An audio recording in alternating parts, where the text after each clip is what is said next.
you, Sadhguru. We would like to open the floor and receive questions from the audience. So if anyone from the audience has any questions, please raise your hands. We'll start here. I think we'll start in the center. Namaskaram Sadhguruji. My name is Karthik. I'm from Hyderabad. So I had finished my inner engineering program 3 years back through Isha. So I felt really blissful, I'll be very honest. So I just wanted to ask you this question that many decades back, when you were pursuing the path, the philosophical path to finding the solution, were you not even a little scared that you might have gone wrong?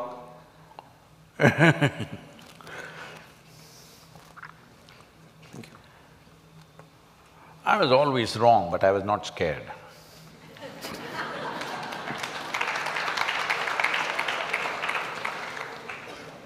When I say I was always wrong, from the age of 4.5 years of age, all I had with me was a billion questions. I didn't have a single answer. Nor did I find a single person who could answer one question to me.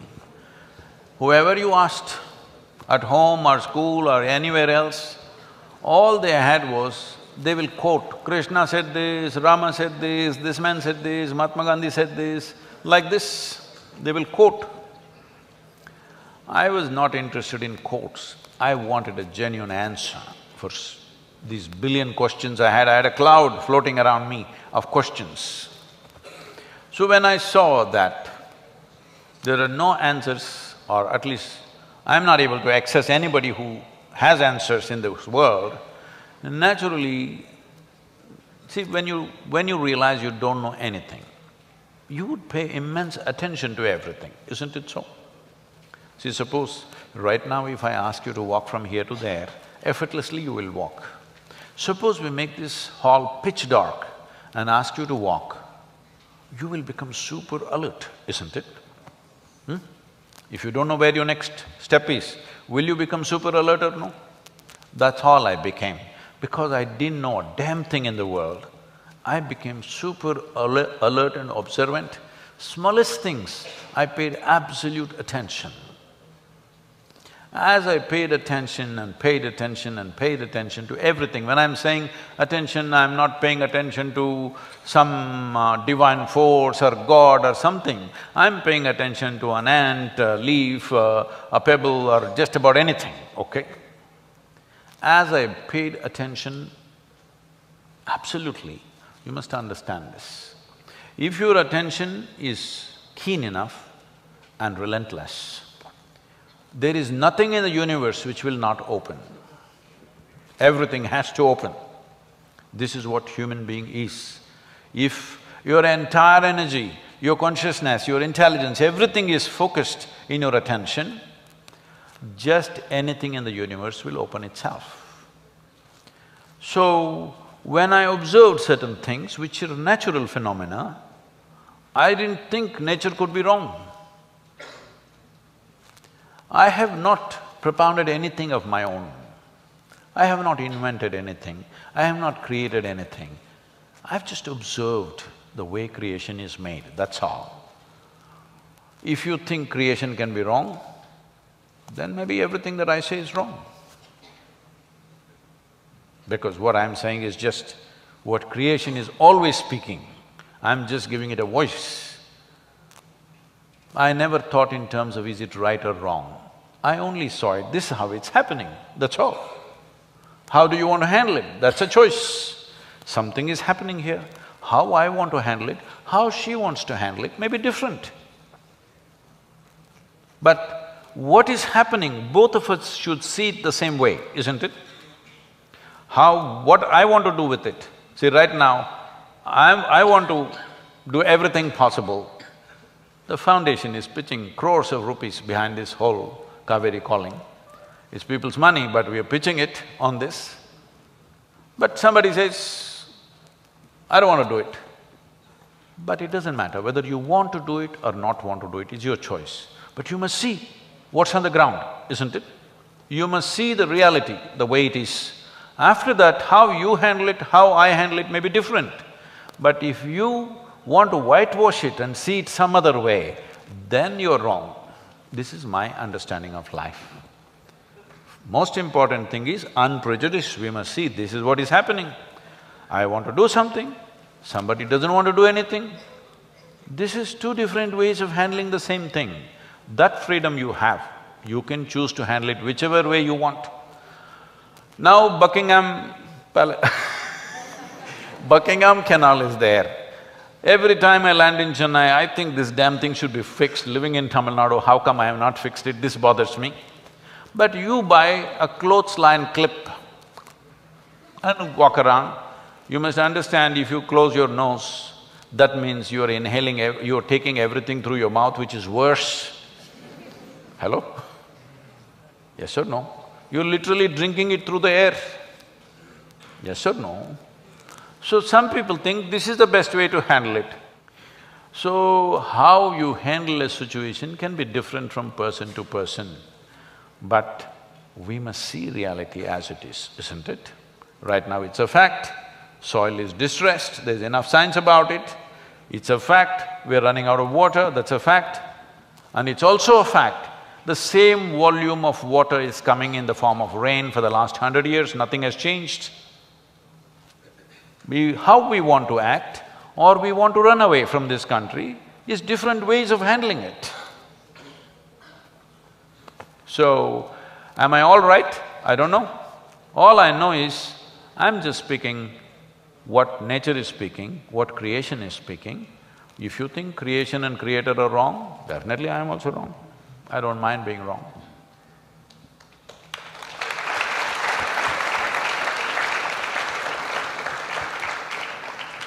Vanakkam, Sadhguru. You said in one of your speeches that Shiva has entered your life and enslaved you. Why did it happen to you? Why not others? The consciousness of truth that you have, that is because of the seeking that you did. But this thing, why did it happen? I think in some way I already touched this. See, just now, for the previous question, what we spoke is relevant to this. The most important thing is to see what is true. Not socially what is true. Socially, different things are true for different people. Existentially, what is true. Psychologically, different things are true for different people. But existentially, what is true, we must see.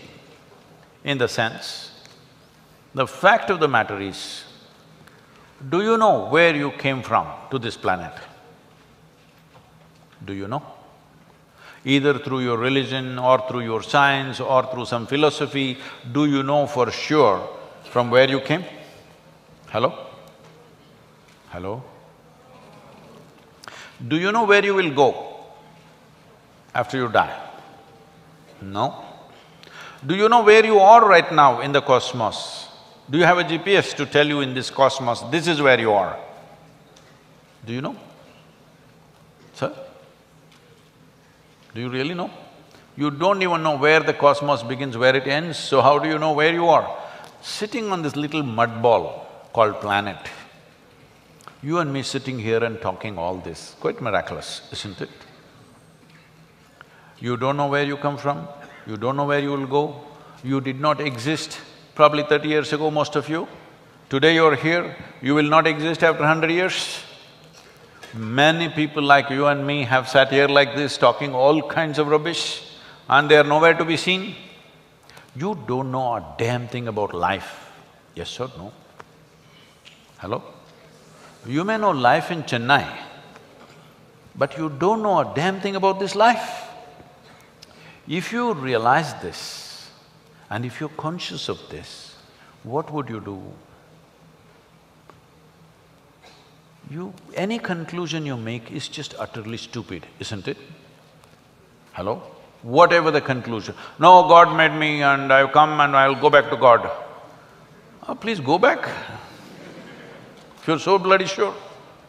No, God is up there, but the planet is round and the damn thing is spinning, you're obviously looking up always in the wrong direction. You don't know a damn thing about anything, please know this.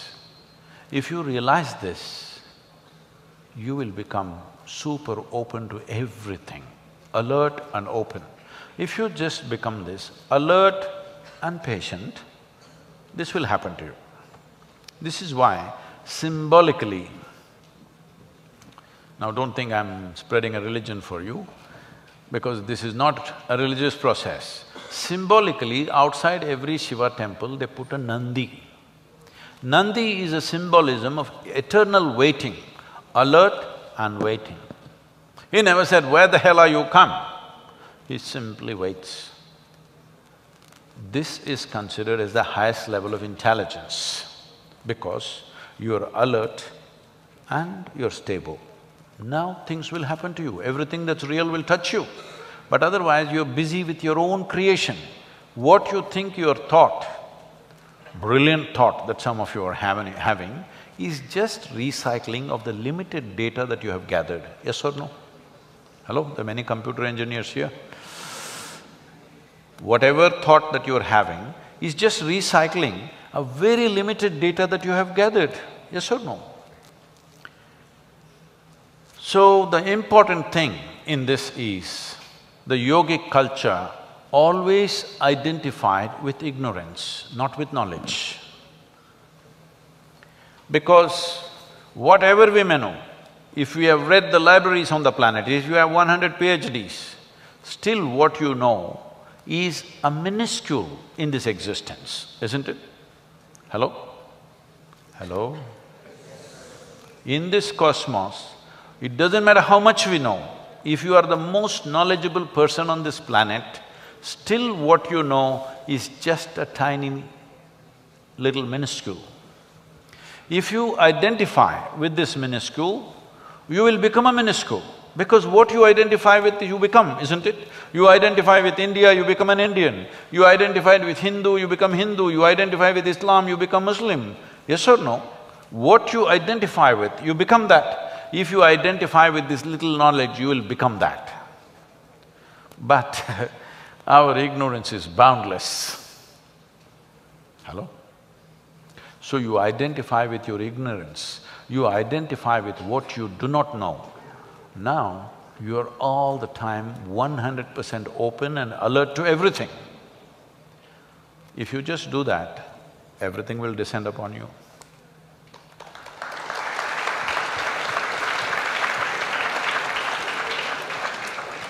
So the next question, please. Yeah, hi, I'm Sadhana. I'm interested in, or I learned Carnatic music in my pastime. Around the same time last year, 2018, there was a controversy that broke out about 4 Carnatic musicians, famous ones, who sang kritis which were not related to Hinduism on Jesus Christ. The common folk believe that Carnatic music is sacred, of Hindu origin, and should remain so. My question is twofold. First, if Carnatic music is a Hindu art, should it remain so? And second, considering the fact that India as such, as a country, is an amalgamation of multiple diverse cultures. In fact, you kept mentioning culture when you answered the first question on religion. Considering the fact that India is an amalgamation of cultures which are invariably related to our faiths or religion, where do we draw the line between religion, culture and art?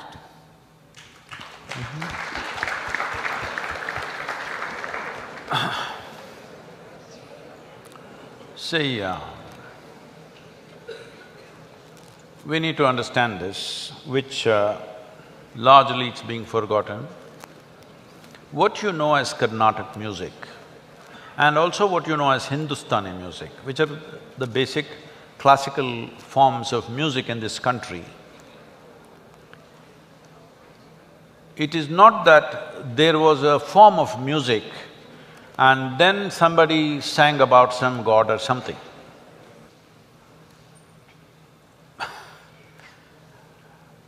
It is because of devotees, because of somebody's overflowing devotion that music happened.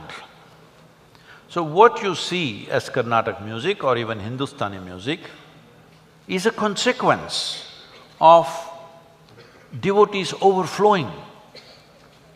It is not a mathematical rendition that people are trying to make it out as it is. Yes, there is mathematics to it, but all that flowed out of people because of overflowing devotion towards something. If you look back, many musicians of the past refused to sing in front of kings because they sang only in temples, only for their deity, because the entire compositions are made on the basis of this. Even today, though during the Mughal period, most musicians in the northern region, in the UP, Bihar, that Gharanas, all got converted to Islam.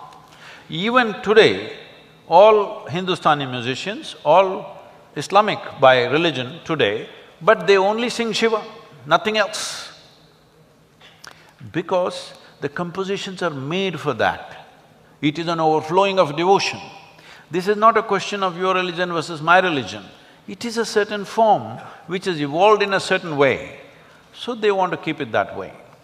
If somebody wants to sing something else in their home, they can sing whatever they want. But in Chennai, the sabhas are all created in that context. So maybe some people feel sensitive about it. But I don't want you to look at this. See, the problem is right now in this culture, as I told you, I'm saying at least 5 bovine animals should be there on 1 hectare of land to fertilize the land. Think, oh, he's a Gaurakshak. What nonsense, are you crazy? In this country, there's certain people who think they're intellectual. I don't think they have much intellect, but they think they're intellectual, they declared themselves intellectual for some reason, and they got some little bit of media purchase, they got some hold in this, and they're all the time trying to create vitiated debate about everything. You just look at the English channels in the country, everybody is throwing something at somebody. It doesn't matter what you say. It doesn't matter what you say, everybody is throwing something at somebody. What has happened? This is not the way to have a decent debate about something. Well, if you want to debate about these issues, they can be debated instead of abusing each other. But we must understand, Carnatic music and Hindustani music is not singing devotion. It is because of the devotees, this music has come into existence. Having said that, rest of it can be looked at without imposing it on somebody.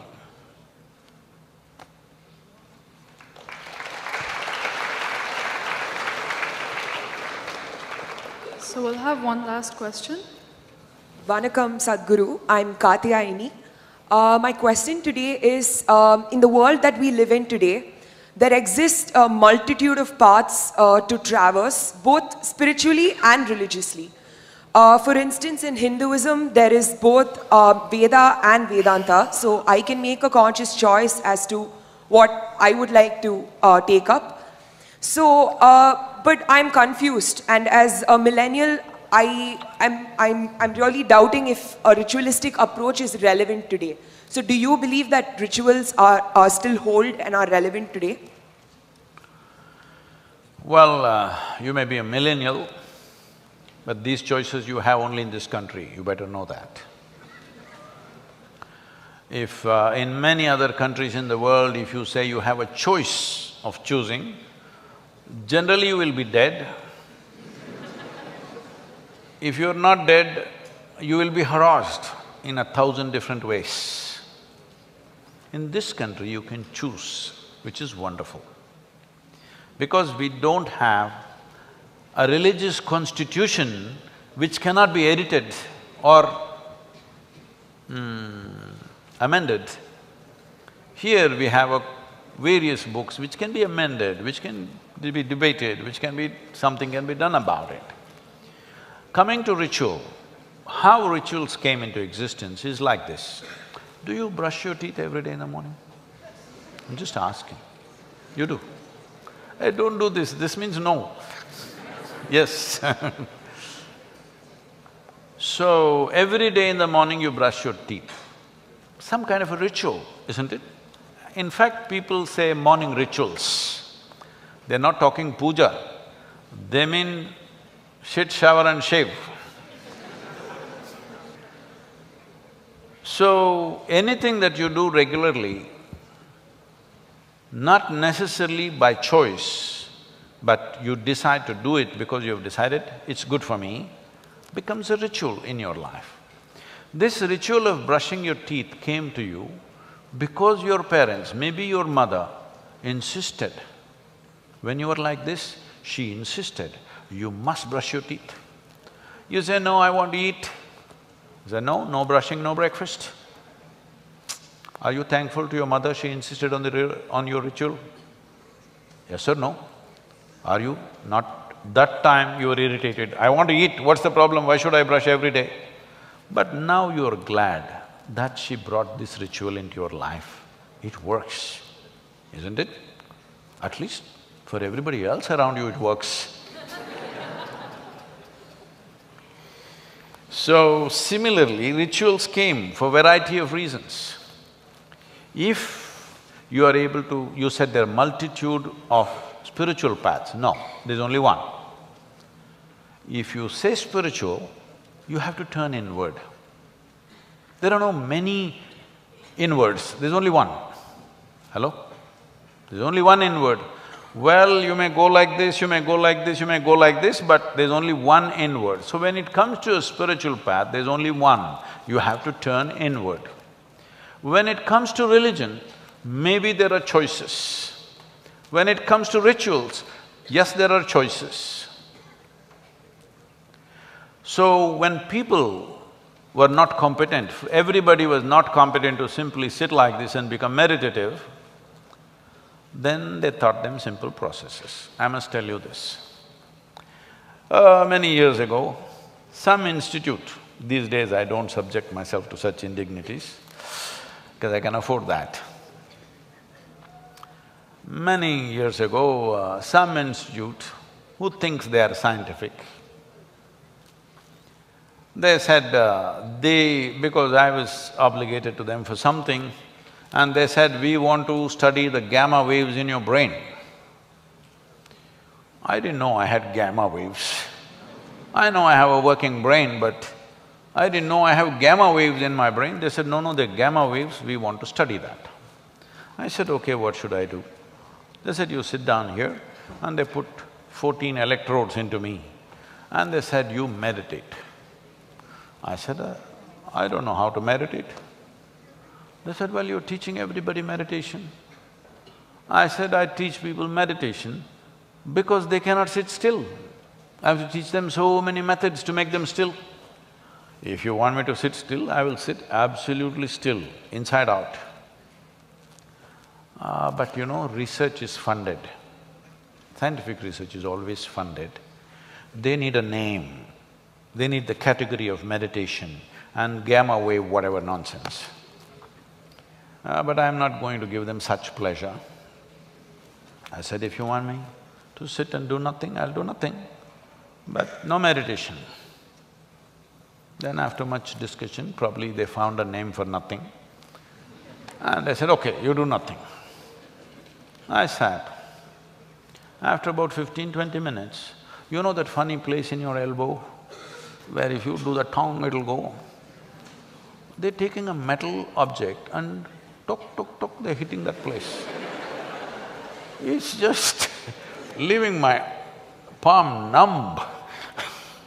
I thought, okay, it's part of their experiment, and I simply sat there.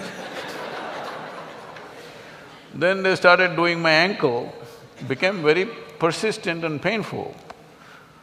Then I thought, why are they beating me up like this? What have I done wrong? When I opened my eyes, all of them are giving me a weird look. I said, why did I do something wrong? They said, according to our machines, you're dead. I said, this is a great diagnosis you're making.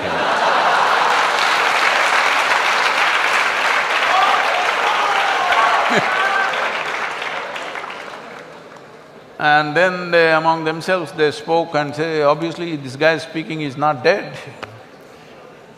So they said, maybe your brain is dead. I said, please, I don't like this second opinion.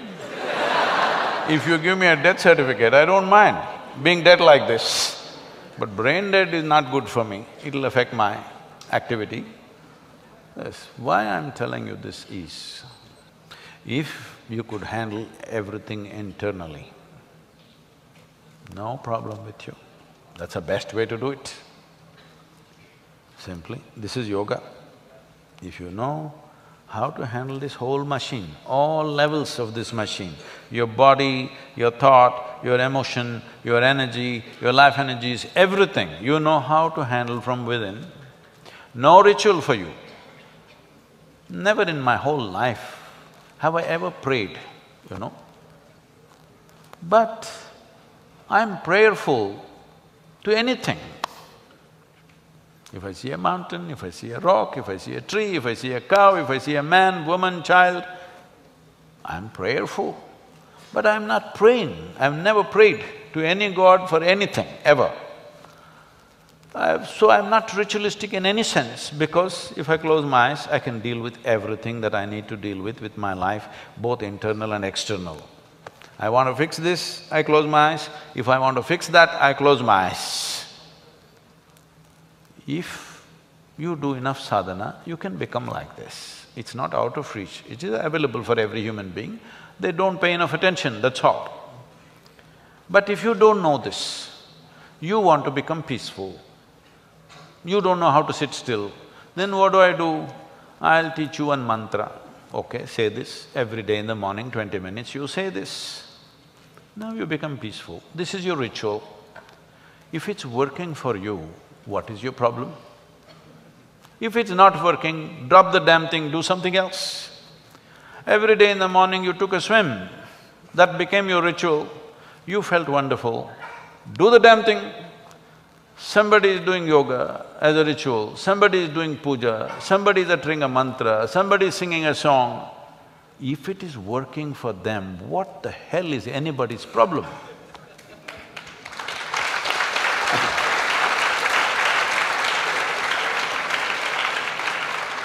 But what ritual I do, you must also do. There's no such thing. Something is working for me, I'm doing it. It's not necessary you must do it. But if you ask me, suppose I'm somebody who's doing every day in the morning Om Namah Shivaya, Om Namah Shivaya, it's working for me. If you come and ask me, I'm feeling freaked, what should I do? Hey, try this Om Namah Shivaya, it's working for me. If you like it, you also do it or you do something else. You do dam, doom, das, puss. But the thing is, it must work for you, that's the important thing. So rituals were fantastic devices created with certain wisdom. Over a period of time, they might have become corrupt in practice. Over a period of time, they might have become tools for exploitation for certain people. But don't throw the baby with the bathwater. We must be able to see what is corruption in this, eliminate the corruption and use the technique. Don't throw away everything that the civilization has learnt in thousands of years of living and think you will reinvent the wheel tomorrow. Everybody will be queuing up at a psychiatrist, just know that. The number of people who are queuing up with mental illnesses today is simply because there is no what we used to call as achara vichara. There is no debate about what is this life, why am I like this, what is the nature of my existence, no achara, no vichara, and no achara, there is no anything. See, if your mothers or fathers did not insist that you must have the ritual of brushing your teeth, what an unpleasant place this hall would be right now. Because out of your freedom, some of you would or a whole lot of you would come here, decide, I will not brush, what is the problem? No, maybe no problem for you, everybody else suffers. If you open your mouth, if you stink, not necessarily because of not brushing, just because of your culture, the way you behave, the way you speak, the way you sit, the way you stand, if people around you suffer because of your behavior, which is happening everywhere, isn't it so? Especially for girls, isn't it so? If you get into a damn bus in the town, because all these things were taught as ritual, this is how you must approach. When we are growing up in our house, our sisters are there, you cannot even address them in singular. You always have to address them with a certain respect, even when they're little girls. When you grow up with this kind of ritual, now you learn how to treat every woman on the street. Otherwise, look at the way people are behaving, most uncivilized. Uncivilized means what? The necessary rituals of culture are not there in those people, isn't it? So these can be various kind of rituals, social rituals, spiritual rituals, religious rituals, it doesn't matter. Is it working for you or not working for you? That should be the only question.